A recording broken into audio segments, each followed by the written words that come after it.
And good evening once again, everybody. Welcome back to Hoops HD Report. This is our Sweet 16 edition coming to you here the week in between the first two rounds of the NCAA Tournament and the Sweet 16, which we'll be getting Thursday evening.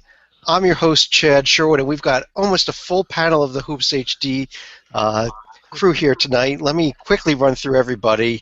Welcome you on. First, let me start to my immediate left, at least on my screen, is Matt Zakowski back with us again. Matt, how are you?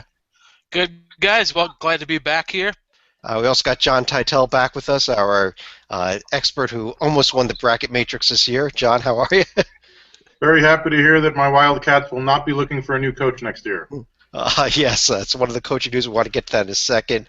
John Stalika back with us again off of a very disappointing trip to St. Louis this past weekend, John. I can be accused of being a bitter Bengals fan, but I'll never be accused of being a bitter Xavier fan. Joby Fortin, our ACC specialist, who's going to be speaking all night tonight. Joby, how are you? Yeah, I'd like to welcome everybody to the ACC tournament. I mean, NCAA Sweet 16. Pretty much. But of course, we did lose Maryland, so we only have 6 of the 8 games, not 7 of them. Well, I don't know. Finally joining us, David Griggs, who does believe Maryland is still in the ACC. David. Occasionally. I'm doing better than the city of Cincinnati, who is having an amazing 2016 with the way the Bengals lost to the Steelers. Yeah, Cincinnati losing in a way I've never seen before, and then Xavier exiting via a last-second shot. I can't wait to see how the Reds lose this summer. It's been a rough day rough time for Cincinnati. But let's start with a little news and notes before we get into the tournament games themselves, and that has to do on the coaching front, where we've had 3 major coaching vacancies filled and a couple more that are available. And I hesitated on major. First one, I guess I'll bring up my school, Rutgers, bringing in Steve Pikel from Stony Brook, who, David, you've been following him a while here. I've been a big fan of his. It kind of surprised me, the move, but I personally think it's a great move for them. Oh, it's a great move for Rutgers. I don't know about Steve. Yeah, about Steve. No. My only question is, when the hell did they interview him? I mean, at halftime? I mean, they were down pretty big at the half, so maybe they just flew in and interviewed him at halftime. But how did they announce him not even 24 hours later? Wow. Brad Underwood also, right off of the loss by Stephen F. Austin, gets the job at Oklahoma State.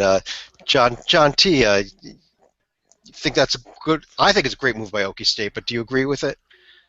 100%. He's unproven at the major college level, but he's dominated the Southland. Conference Coach of the Year in 2014, 2015, 2016, and of course you got to love the resume, having been an assistant to the legendary Angry Frank. Yes. Yes. I concur that the Southland is not at the major conference level. Matt, also, I want to bring you in here on there was a. First of all, Jamie Dixon, a somewhat curious move, leaving Pitt for TCU. Was just that it was time for him at Pitt, that you think the clock ran out? Oh, yeah, you had a new administration in there who, while they weren't going to fire him, weren't super keen on him and kind of wanted a fresh start. And in Dixon's case, going back to your alma mater, fairly low pressure, and if you get them to like 5th or 6th of the Big 12, which would be a tournament bid, you've done a masterful job. If he gets him to 9th, he's done a masterful job. Joby, you're being our ACC guy. Now that the Pitt job is open, there was a little bit of rumors about Sean Miller, but I think that was pretty much quashed today by Sean on Twitter. But where do you see, where's Pitt going now? Yeah, I'd love to give you insight on where Pitt's going. I would think there's a lot of solid coaches in the Midwest. They can poach out of the A-10. I mean, miss on one Miller, get another Miller, sort of thing. But I think that realistically they're going to be looking at a strong MAC team, that sort of region, because that's where Pitt can really focus in on trying to get the players. They have a very solid program. They have a very nice facility. They play in, I would say right now, is the hottest conference. So Pitt has a lot to offer. We'll see. They've always. It doesn't matter if it's been Howland, Dixon, etc. They always feel like they just can't quite get over the hump to make that Final Four run. who knows? They might be able to find a coach that can do that, but likewise, they might always be looking up at North Carolina and Duke. They've always been competitive if you ignore the years of Ralph Willard and Paul Evans. Yeah, John, I want to ask you about that. There's a little bit of rumors swirling about Cincinnati now. I think Mick Cronin is still technically there, but there's rumors that he's talking to UNLV. You think that that's going to happen? Well, my understanding was that he didn't make his appearance on his coach's show on Monday night, presumably to fly out to Las Vegas, but we don't know at this point if there's any serious interest in the job or whether this is just a ploy for a contract extension at UC for Cronin. Yeah, it'll be interesting to follow. There's obviously going to be a lot more coaching moves as we move forward here. I don't think we're done by any means, but as typical for most years. But let's get right into the games. And what I'm going to do, if this works, if not, then we'll just discuss the games. But I'm going to try to get up on my screen here the brackets, and can we see them?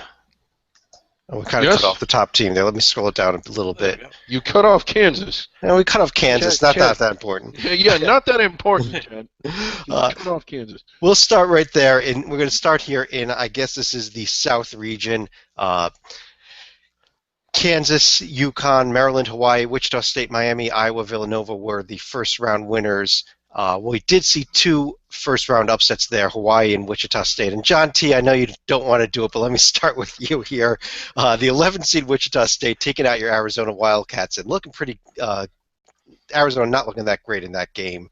Before Wichita did fall to a Miami team that had struggled with Buffalo and a little bit easier with Wichita, I thought. Yeah, it was very painful. I went to the local D.C. bar to watch the game with my fellow Arizona alumni. We scored 19 in the first half, and everybody was just in a horrible mood. And then I think Wichita State pushed the lead to 20 or more with about 12 minutes left in the game. And I said, I can't do it. And I left. And my friends were like, dude, you got to stick around. Come back. I'm like, no, they're not coming back. I mean, the Shockers are a tournament-tested quality team. And I don't know about embarrassing. It was a very poor performance by the Cats. And hopefully they can bounce back and bring in a good recruiting class next year. But it ended on a very, very sour note. And Matt, this Miami team then took care of Wichita. Have you liked what you've seen from them so far? Moving on against Villanova now in the next round. Yes, now that Miami team, they've got basically everything you need, except for their point guard could be both the best player for them and then the best player for the other team. And in the Wichita game, you saw it all. Had 16 points early, then a whole bunch of turnovers, and then a couple of key shots late when Miami looked like they might blow the game. Now, I will say up against Villanova, he's got to be a little steadier because Cats are very good at getting turnovers, and you saw against the start of the Iowa game, when they get going, they can put a 20, 30-point lead up that even Miami probably couldn't come back from. Yeah, David, looking at the other half of the bottom of the bracket there with Villanova, looked real nice good against Iowa. Actually, Villanova's looked pretty impressive all the way here after Iowa got that overtime win over Temple. Yeah, they have looked really good. It's been again Iowa ruining Big 12 NCAA tournament or Big 5 NCAA tournament magic by not following the script, committing a foul that should have been called, and getting the win over Temple. But I'm not bitter. They would have blown out Temple too. Nova's done something that they haven't done in years, and that's look good in the round of 32. The only Big East team that's left, I know we'll get to this later.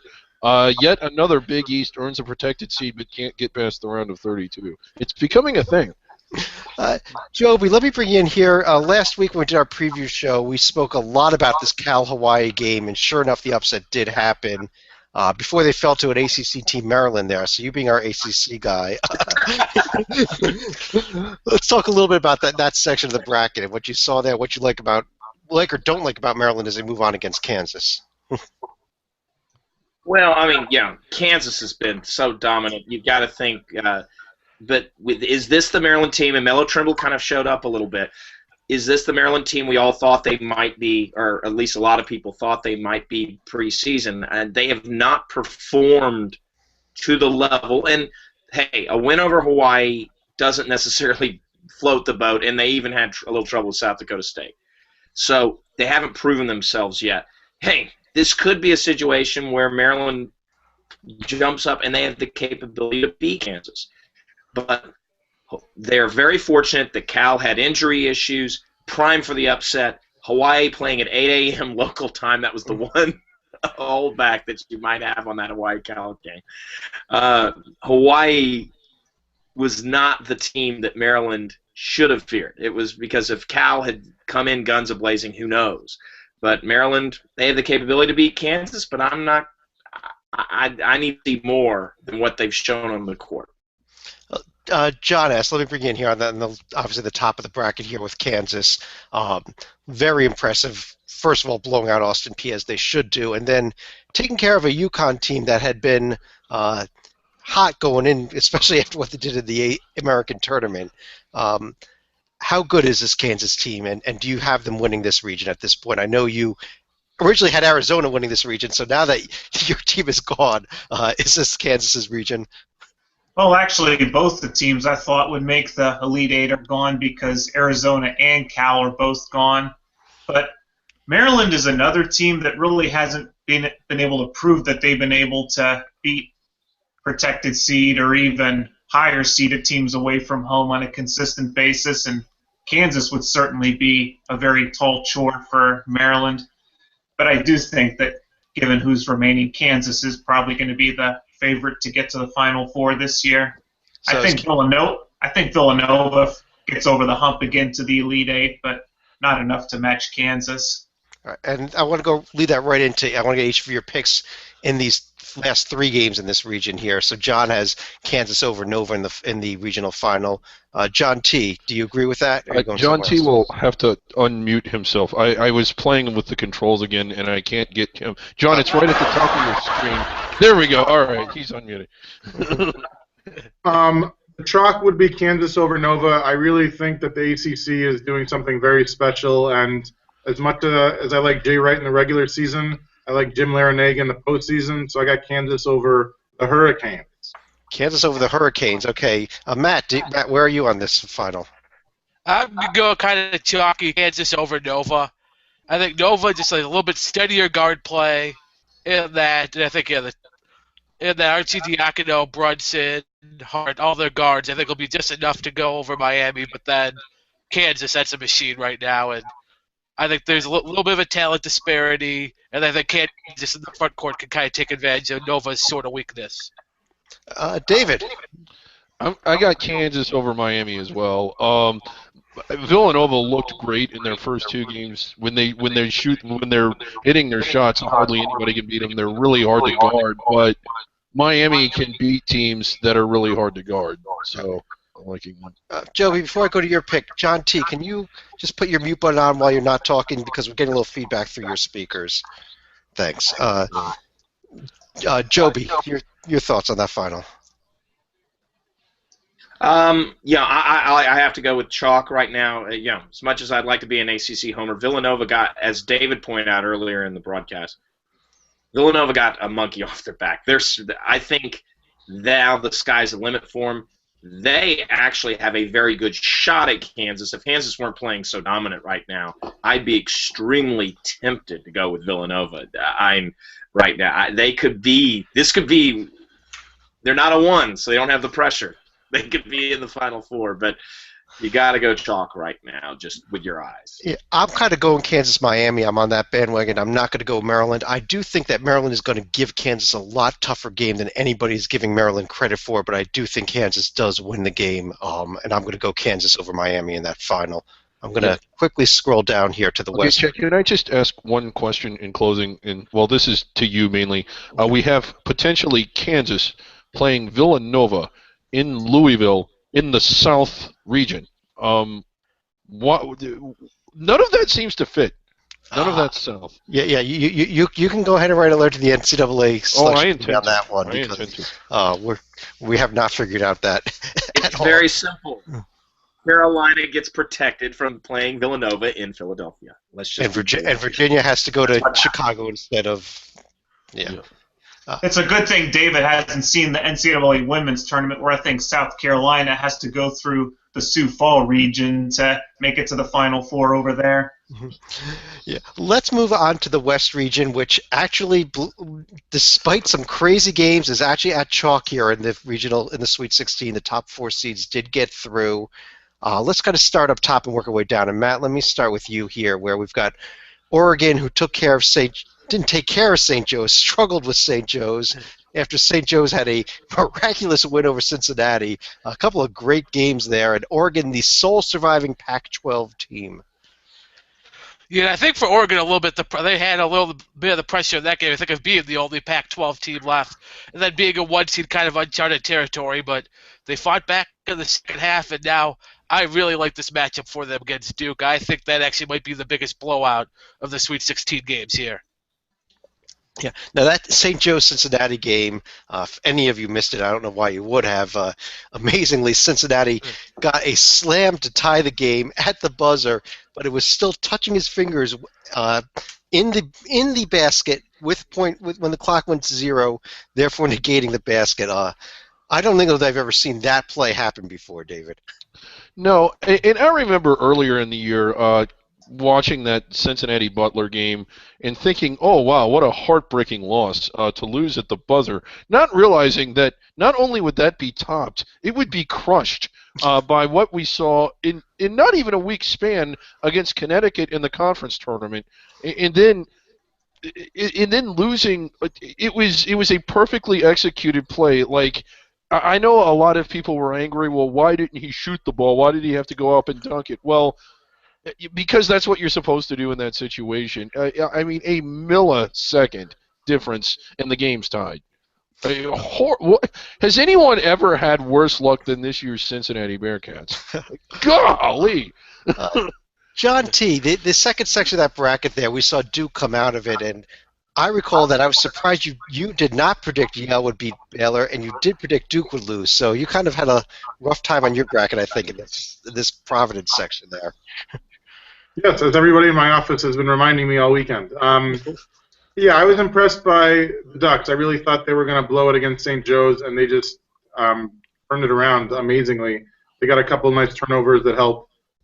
Duke is for real, despite beating a 12 seed and a 13 seed. I wish Emil Jefferson was healthy, because then I think I might put them over the Ducks, but I just think there's a gaping hole inside, and Oregon's going to take advantage of that. I still can't explain the Northern Iowa finish. It was one of the craziest things I've ever seen in my entire life. Yeah, let's go right to that. And Joby, let me bring you in on this Northern Iowa. 2 amazing games for Northern Iowa. Yeah. When they win, it's spectacular. When they lose, it's spectacular. Yeah. And it was pointed out by someone earlier offline. There was no foul committed by A&M to come back in that miraculous fashion.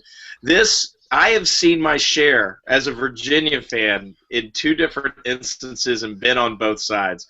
Obviously, we refer to choke jobs as waking it now after what happened.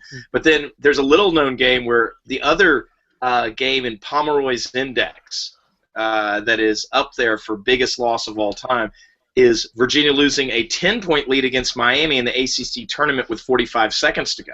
And that loss was extremely reminiscent of what we saw in the A&M Northern Iowa. It was, can anyone know how to throw the ball in? And the only guy who evidently knows how to throw the ball in is sitting on the bench. Yeah, I mean, I cannot understand that to save my life. Yeah, and John S. was heartbreak for Northern Iowa after they had what may have been one of the top 2 or 3 best finishes to an NCAA tournament game in that Texas game.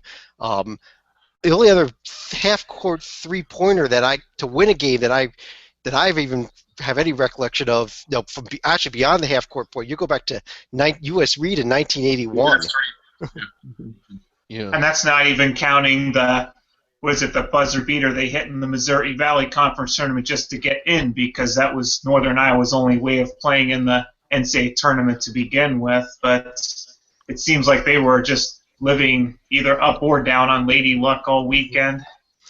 And John, let me stick with you here on this on the bottom section there, where VCU got by Oregon State and then gave Oklahoma a lot closer game than I thought they would. Well, both Bakersfield and VCU actually gave Oklahoma some tough games, even though the final score. The first game doesn't tell the complete story because Bakersfield, I think, was within one possession going into the final 4 minutes of the game, but Oklahoma was not able to put VCU away until very late.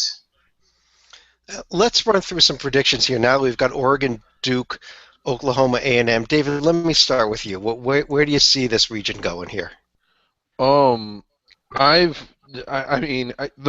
started off being lukewarm on Oregon, and then I was moderately impressed, and then I was impressed, and then at the end of the year in the conference tournament, I'm really impressed, and now I think they're going to go to the Final Four. So I have Oregon over Oklahoma. Okay, Joby, you're laughing. Let me go right to you on it. I just love the turnaround from David. Well, John T. and I were on the Oklahoma train early. I am going to stay on the Buddy Hield bandwagon right now. Oklahoma to the Final Four. I think Matt was actually accurate. Duke does not have the depth to be able to stay with Oregon. Oregon will win that game. But it's a nice, it's really weird that that the Big 12 has a matchup, that goes into the Sweet 16. That's just not right. The Oklahoma A&M game. John T., you were on the Oklahoma bandwagon there. Do you think they beat their Big 12 A&M team, and do you think they go on over Oregon or Duke? I'm driving the train high on Buddy Hield. I am going to go with the Sooners over the Ducks to get to the Final Four. If the game was on the East Coast, I might give Duke a chance against the Ducks. Ducks have a great record in California. They're playing in Anaheim. Sooners over Ducks. Matt? No, I'm going with Oregon, as I said. I think I'm going with Oregon out of this region. But I think A&M actually takes out Oklahoma. I think they got some length on the perimeter with Danwell House, Caruso, and that to give Buddy some issues. And I think inside, Tyler Davis, I think that's going to be a real tough matchup for Oklahoma. I think A&M wins a close, 70-66 type game. A little lower pace, lower score than Oklahoma's used to. But I think Oregon has some size to counter with A&M. I think Chris Boucher can with his length, will make life a little tougher for Davis, and Oregon gets by into the Final Four. Well, I personally am going to go with Oklahoma over Duke here, so I'm going the exact opposite of you, Matt. But John S., I don't have to get to your predictions yet. Where are you seeing this region? I think Oregon will feel at home at what used to be the Arrowhead Pond of Anaheim for the game against Duke, but I think Oklahoma's got too much depth for the Ducks to make it to the Final Four. Right, well, let's move on to the East region in Philadelphia, where we have North Carolina. These are the games that are going to be on Friday: North Carolina, Indiana, and we finally get into some upsets here. Although day one of the Sweet 16 is going to be the two regions that kind of ended up okay. These two regions for Friday are not anywhere near what the seeds are. David, let me start with you here. And do you want to start at the bottom there with Xavier? Sure. It's just one of those things. Xavier really did have an incredible season, and we've seen this happen with teams before. We saw it happen with Villanova the last 2 years. No one really remembers the season they had. All anyone remembers is that they went out of the tournament early. Never mind one of those years that they went out early, it was to the national champion. I think the year or 2 years before that, no one remembers the incredible season Gonzaga had. Everyone just remembers that they went out in the round of 32. They don't even remember that it was to a Wichita team that made it all the way to the Final Four and almost beat Louisville. Then the next year, no one remembers that, what an unbelievable year Wichita had. It's like, oh, they went out in the round of 32. Never mind, it was to the national runner-up. So as good as this Xavier team was, I kind of hate that the lasting impression will be most likely that they went out early in the tournament. But they went out against a really good Wisconsin team that they didn't match up that well against, obviously. This is a Wisconsin team that ended the regular season 11-1 in Big Ten play and knocked off Michigan State, Iowa, Maryland, I think Indiana in the process. So they weren't your typical 7 seed. The reason they got the seed was because of their overall body of work in the early season losses. I said last week that I thought Wisconsin would go to the Final Four, and I don't think that now, but I can't back off of it. So I'm taking. Well, when you ask the question, I'll say Wisconsin's going to the Final Four. Well, Matt, I think you and I were the two people that thought that Stephen F. Austin would beat West Virginia, as I recall, and so at least you and I were correct on that. Am I right? Yes, at least that was my initial instinct. I couldn't have the guts to put it when I did fill my bracket out, but I thought it was a good possibility. And then, Can I ask? I think they should be playing tomorrow too. That would have been great to see them in the Sweet 16, and now they're coaching out of town. But you two were looking at, because out of conference they had 2 Div 1 wins. I mean, is impressive, and they got stomped all over by teams that were. They lost to Tulane, they lost to UAB, teams that were nowhere near the field. David, credit to you, but there was no indication at all that I could see that they were capable of playing like that. I'll tell you what I really liked, and I think this was Matt's comment about it, was that SFA is, just like West Virginia, is a pressing type of team, and sometimes that type of team can beat that same type of team, and that's kind of why I liked SFA's matchup against West Virginia. Now, did I think they would manhandle them the way they did? Absolutely not, but I did actually go with SFA to beat West Virginia. I had them losing in the next round to a Michigan team, but we're not going to discuss what happened with that. The kid's name slips Well, the thing is, what you saw is Stephen F. Austin actually had an offensive strategy that was better than West Virginia with similar style. Yeah. Underwood showed why he's now the coach at Oklahoma State. Joby, let me stick with you. How about this Notre Dame team who did somehow beat SFA? Maybe the final score says they won the game. Going on against Wisconsin. Yeah, Notre Dame. Notre Dame has a lot of the same failings that was hinted at with Duke. They have basically one, just like Duke has to rely on Marshall Plumlee all day long. August has to do everything for Notre Dame inside. If he gets in foul trouble, you're in trouble. Could Notre Dame beat Wisconsin? Certainly, and we'll go on to talk about that. But Notre Dame is a survivor. They're a better team than Michigan. Michigan, there's a question whether Michigan should have been in this tournament. I know they played their way in, and that's deservedly so. But Notre Dame was the better team than Michigan. They were a better team than Stephen F. and survived a very hot Stephen F. team. Give the Irish credit. And they showed guts when they needed to. They had the key stops at the end of that game, because had Stephen F. just converted down the stretch on offensive possession, Notre Dame's not sitting here. We're sitting with a 14 seed in the Sweet 16. So give Jackson and some of those players that have been around with some senior leadership, it showed in those last 2 minutes. Yeah. It did. A 10-second comment here. I would like to very quickly thank Michigan for preventing a team from getting to the round of 64 that shouldn't have been in the round of 68. Thank you, Michigan. Okay. Yeah, John, I want exactly. We can thank Michigan. Michigan, you can question, but Michigan did their job. So. Yes, they did. Thank you for taking out the Fighting Frank eights. Yes. Yeah, they took Tulsa out. John S., let's go back to the top of the bracket here, where North Carolina looked pretty darn good against both Gulf Coast and then a pretty good Providence team who had just gotten by USC. Yeah, it was a struggle in the first half against both Gulf Coast and Providence, but their deep bench wore both teams out in the second half, so at least they took their end to the Sweet 16 in a rather easy fashion. Indiana also had an easy win against Chattanooga.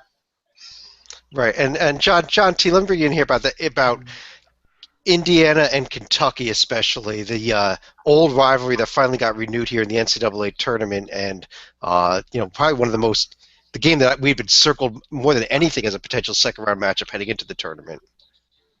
It was very entertaining. I really thought that the Wildcats were going to be able to come back. I think they were down most of the first half and then tied it up in the second half, but the Hoosiers just pulled away. Yogi is playing like the best point guard in America. Tom Crean has some success proven in March. Obviously, so does Calipari. So even if it negates out, I think that Indiana just has – I thought they were all offense. They can play some defense. Holding Kentucky to 67 is quite an accomplishment. Well, let me stick with you then. I'm sorry, David, did you have a comment? Well, just a question. Were you guys a little surprised that both Indiana and Kentucky showed up to play this game, considering that they both claim to have everything leading to lose and nothing to gain? Okay. the comment about why they don't play the game in the regular season Right. anymore. Yes. Yeah. Yeah. John, let me get back to you here. What do you like in North Carolina, Indiana, Notre Dame, Wisconsin here? So for the game at the top of the bracket, I like the Tar Heels. I think the Hoosiers can play with them in terms of scoring, but I think they're going to get hurt on the boards just because there's so many guys that Roy Williams has who can hit the boards from Johnson to Hicks to Meeks to everyone else. On the bottom side, I wish we could just have Koenig and Pfluger do like a horse contest and have the winner of that be advanced. But that being said, I put the Syracuse test to play. Syracuse lost to Wisconsin this year and beat Notre Dame. Advantage Badgers.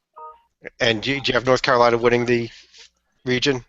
Much to my brother-in-law, who's a Badger alum's dismay, I have the Heels going to the Final Four. Okay. Matt, let me bring you back in. What do you see happening in these games here this weekend? Yeah, I think I'm going to have North Carolina win by about 6 or 8 over Indiana. I think they'll sort of comfortable. Indiana will give them a game. I think Carolina in the last 8 minutes or so, you'll think will have the game won and win, 6, 8, 10 points.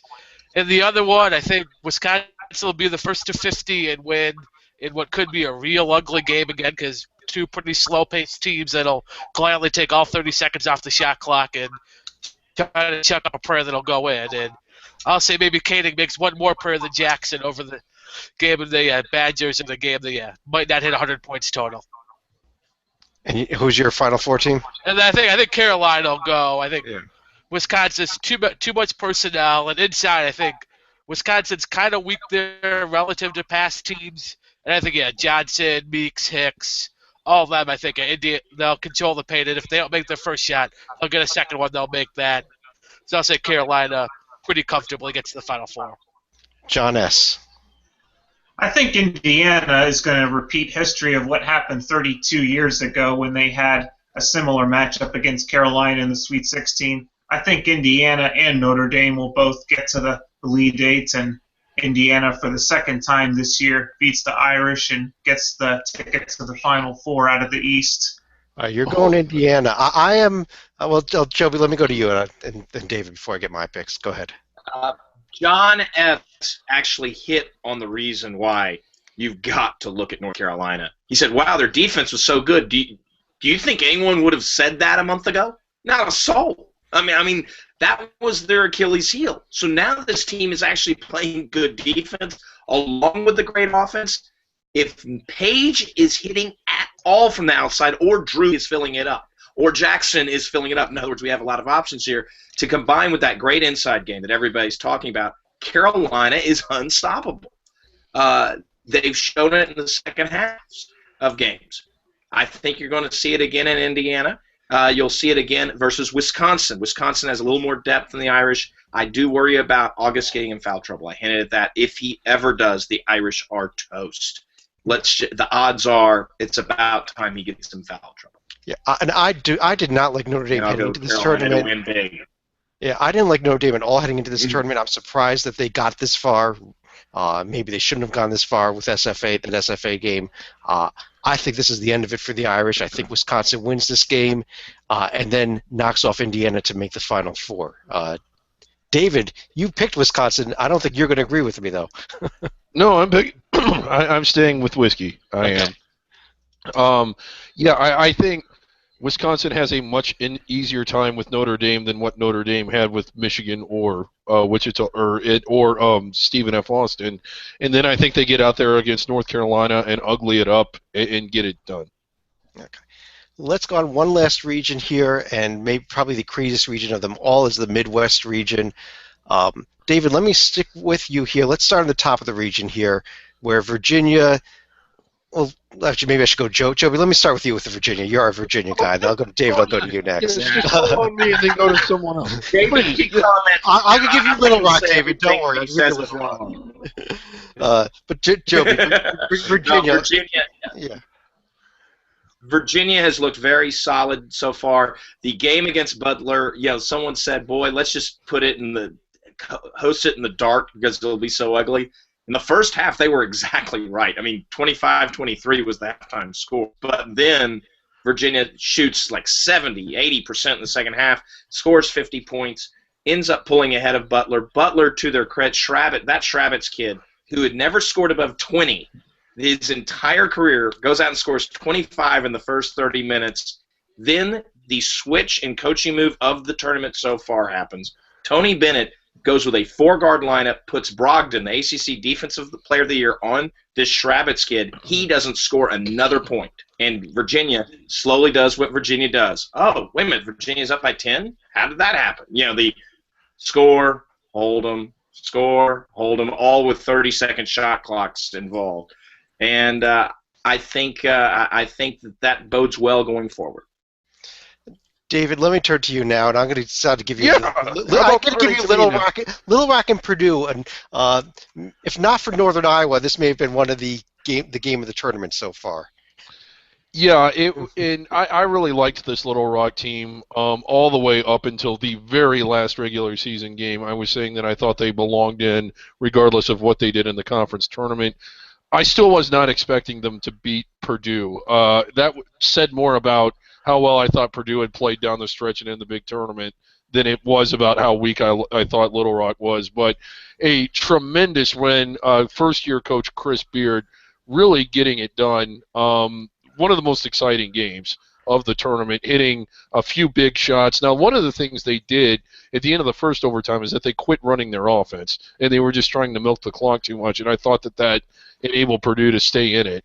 But I don't – not so good in the round of 32, but a program-defining win for Little Rock for sure. Matt, this Iowa State team, I think, is probably the only team that nobody's talking about in the Sweet 16 as having any shot. They seem to have been almost under the radar, flew right in there past Iona and Little Rock. Yeah, I would say that's one. I was not all that high on them coming into the tournament. I thought they kind of ran out of gas because they have a limited rotation. I don't think they've actually totally clicked with their new coach, Steve Pro, but they've gotten their way through. They beat Iona in a matchups where I guess the high major team beat the mid major in the same matchup. And then, took care of Little Rock, which that surprised me. I thought that was going to be a close game. I thought Little Rock might be out of gas from having to play that classic against Purdue, but come there now. This is one I think Virginia will win, but seeing the issues that Andrew Shrabis gave Virginia, well, Georges Niang's a much better version of that same player. So that kind of inside-outside four-man, that can, I think, maybe give Virginia some issues here, at least in their base personnel. John T., let me bring you in here, and let's turn to the bottom of the bracket where the upset of the tournament happened, obviously. Middle Tennessee knocking off a Michigan State team that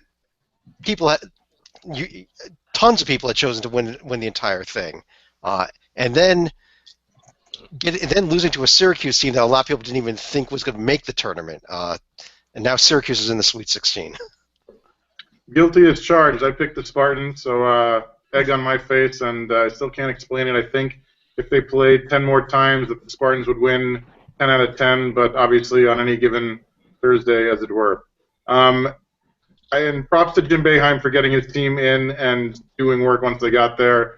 I really thought Dayton was going to be able to play very well, and they played very, very poorly. They're bringing in freshmen like Richardson, Leiden, Roberson, like everybody's contributing for this team, all-around effort. The 2-3 zone that Boeheim is known for is doing wonders. I believe he gave up 51 to Dayton, 50 to Middle Tennessee. I think the Zags can break 51, but it's going to be an uphill battle. Syracuse is playing very well at the right time from the right conference. And John S., we have a battle of double-digit seeds here as Gonzaga looked pretty darn impressive so far, handling both Seton Hall and Utah, which two teams that were playing very well heading into this tournament. I called that. Okay, David. I've been big on Gonzaga all year. Okay. Yeah, but John S. If you want further proof that the NCAA tournament is witchcraft, look at the run that Gonzaga has made to get to the Sweet 16 after they had to go through the West Coast Conference tournament just to be assured of a ticket this year. They blew out Seton Hall, which is not so much of a surprise in and of itself because the Pirates are a pretty young team and a style of play that's not conducive to playing at 5,280 feet. But that said, that's not an excuse for Utah getting blown out by Gonzaga. Well, I mean, Gonzaga had to beat a really good St. Mary's team that I also liked, so I saw this coming all the way. David and his revisionist history. You know, David, last week in our podcast, I gave you a chance to pick Middle Tennessee over Michigan State. I led you right into it, and you turned me down. You could have been the hero this week. That's all I've got to say. Well, I picked them. Okay. I'm one of these guys that fills out 8, 9 different brackets, and then whenever something happens, it's like, oh, I picked that. I think next year I'm going to fill a bracket with an upset, with every single first round game being an upset. That way, that I can say that I picked them all. The Middle Tennessee win was preposterous. Middle Tennessee was not even the best team in their conference for most of the year. They arguably were at the end when they won the tournament. That was ridiculous that they led what I thought was a Final Four caliber team for the entire game after no one had done that all year pretty much. Well, David, Virginia's clearly the favorite here of these 4 remaining teams. Who do you see coming out of this region, and who do you see them beating in the final? I see Virginia over. I like this Virginia team a lot. I think they give people defensive fits, and I think we have Virginia Gonzaga, and I think how Gonzaga has by far looked the most impressive. They've beaten the best teams by the most points. But I think Virginia gets to the Final Four. Joby, do I need to ask? You know, I will say preseason, I did have Virginia in the Final Four. I will stick with it as consistency, but you know, when it's your own team, you get really nervous. And George Niang should, as Matt pointed out, should make Virginia fans nervous precisely because of that stretch 4 component. And Gonzaga has been beating teams left and right. I do think it will be Virginia over Gonzaga. Gonzaga has some, you know, they have people like Wiltshire who won a national title before. This isn't, you know, a fresh off the truck team here. But Virginia, if Virginia plays the games the way that they have been playing most of the year, defensively and offensively, I don't see how they don't win both games. So we've had 2 Virginia over Gonzaga so far. John asks, you making it 3? Just imagine how unstoppable Virginia could be if Justin Anderson were still playing. But I still think Virginia is going to get past Syracuse in the regional final in this one. Syracuse. All right. John T., where are you at? I am driving the ACC bandwagon, or at least helping Joby drive it. I think Iowa State is really dangerous, so they're going to have to stop Niang from scoring 30 a game. But I think the Cavaliers can pull it out. On the lower side, I love Mark Few in the early rounds of the tourney. I do not like him late in the tourney. We got the orange over the Zags, and as Virginia beat Syracuse during the season, I believe it was an 8-point game on January 24th. I will stick with history, Virginia over the Qs. Virginia over. They're playing a 10 seed. It's like the early rounds. Matt. All right, I'm going to differ here. I'm actually going with Gonzaga to come out of this. Oh! I think somehow this is going to be the year finally they do. I think on the court, I think Wiltshire is going to be a matchup problem for them. And I think Domas Sabonis, more than anyone else in this region, can go up against Anthony Gill and at least hold his own, if not maybe hang a couple fouls on him early. And just, I don't know, something crazy still is going to happen in this tournament. And I guess Gonzaga, it's not super crazy, but I like how they're playing. I think they're match up very well both these games. I think, the Wiltshire Sabonis high-low is going to give Cuse his own, basically shredded, I think. And then, the next game, I think they fight it out with Virginia. They're comfortable playing in any style, which some of these teams, like clearly I think Iowa State, is not going to be comfortable playing a 60-possession game. Gonzaga can play anything. They can play 60, 65, 70, whatever you call it. And I think just they find a way, they win. It'll be a close game. Might be one of the best games of this tournament, but I say Gonzaga gets by Virginia. Yeah, and you know what? Honest question.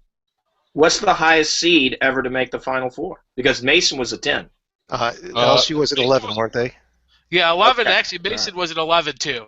Yeah, It's 11. LSU was an 11 in 1986. VCU was an 11, but they would have been a 12 had it not been for the expanded field. But I don't think anybody worse than an 11 has gotten it.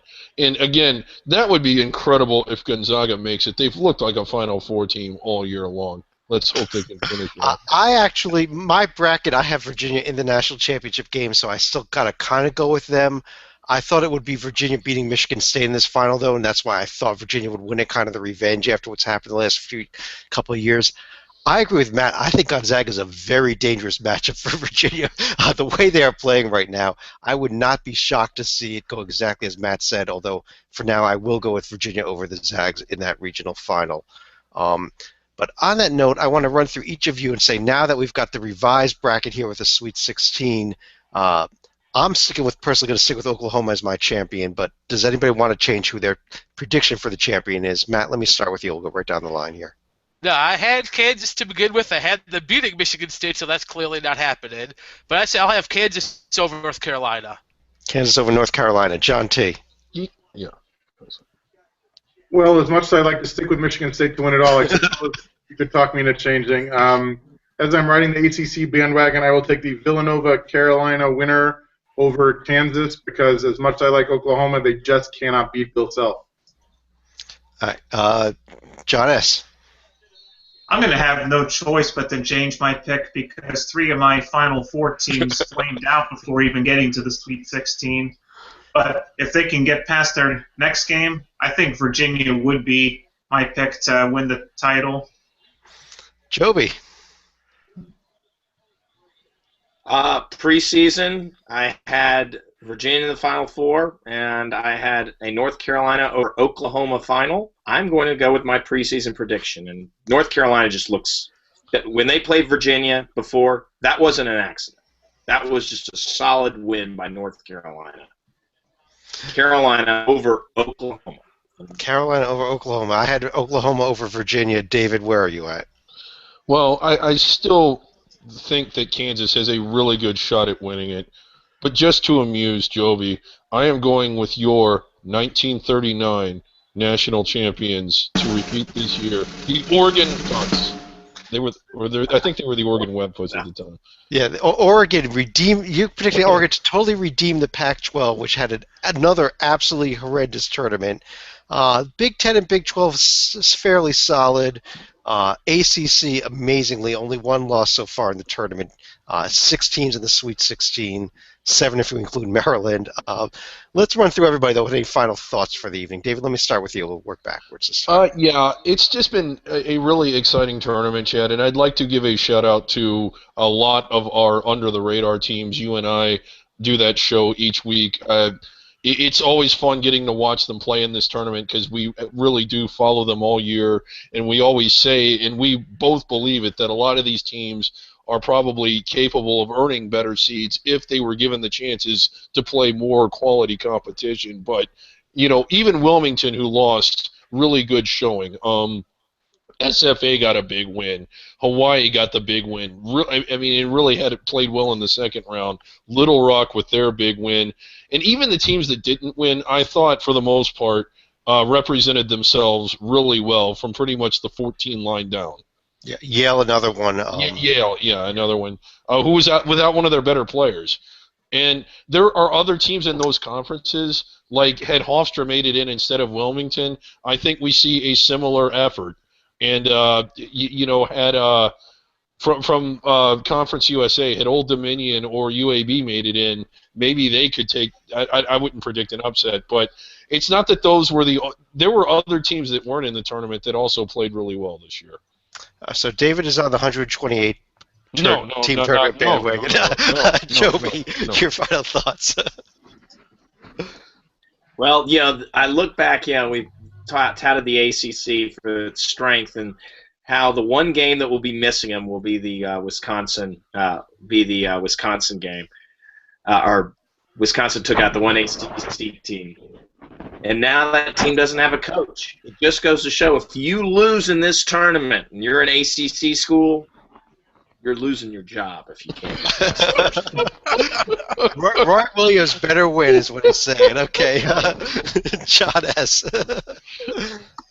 Yeah, David had alluded to it just a moment ago about some of the coverage we give under the radar teams. We're already assured of Valparaiso at least getting to the NIT Final Four thanks to their win tonight.